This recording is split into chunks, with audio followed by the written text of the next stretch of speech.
The forest hungered.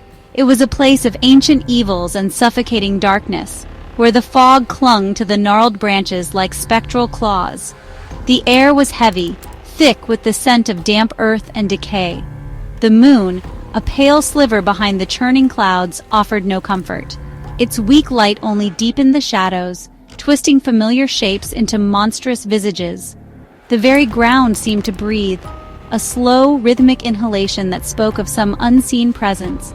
This was a place where hope withered and died, where the only sounds were the rustling of unseen things and the mournful sigh of the wind through the trees. It was a place to be feared. The forest waited. It had known many names in its long, dark history, but tonight it was simply a predator, and it had scented its prey. Mia stumbled through the oppressive darkness, her heart a frantic drumbeat in her chest, her breath caught in ragged gasps, each exhalation a white plume in the frigid air. The flashlight, her only solace in this unending nightmare, flickered precariously, its beam a frail defense against the encroaching shadows. Each step was an ordeal, her legs heavy with exhaustion and fear. The uneven terrain threatened to steal her footing, and the tangled undergrowth snatched at her clothing, trying to drag her down into the darkness. But she pressed on, driven by a primal instinct to escape the suffocating embrace of the woods. The forest whispered around her, a chorus of unseen voices that seemed to slither from the very trees themselves. They spoke her name, beckoning her deeper into the heart of the darkness. Mia. The voice was a sibilant whisper, barely audible above the rustling leaves, yet it sent shivers down her spine. It seemed to come from everywhere and nowhere at once, echoing through the empty spaces between the trees. "Stay!"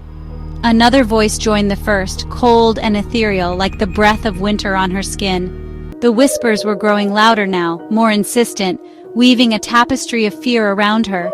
They promised her oblivion, a release from the terror that clawed at her sanity.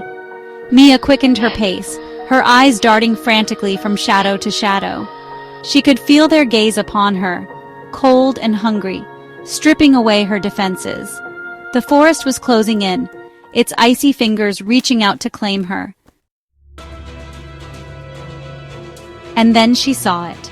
Looming out of the fog, its branches twisted and gnarled like the limbs of some ancient, malevolent being, stood an enormous oak. Its bark was as pale as bone, and within its depths she could see faces staring out at her. They were not human faces, not anymore. Their features were stretched and distorted, frozen in expressions of eternal torment. Their eyes, hollow and black, burned with an unholy light, and their smiles were grotesque parodies of joy, revealing rows of needle-sharp teeth. Mia stumbled back, her breath catching in her throat. The voices were louder now, a cacophony of whispers that seemed to emanate from the very heart of the oak. They were calling to her, promising her a place among them in their eternal embrace. Terror lent speed to her steps, but it was no use. The darkness was closing in, the fog swirling around her like a shroud. The whispering voices were all around her now, their laughter echoing in her ears. She was trapped. The flashlight flickered one last time, plunging her into absolute darkness. Mia screamed, a desperate, strangled cry that was swallowed by the oppressive silence of the forest. She felt cold hands close around her arms, their touch like ice against her skin. Then, silence. The whispers faded, the faces retreated back into the bark of the ancient oak.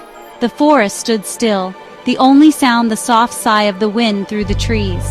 The only evidence that Mia had ever been there at all was a single shoe, lying forgotten on the forest floor. The forest had claimed another victim.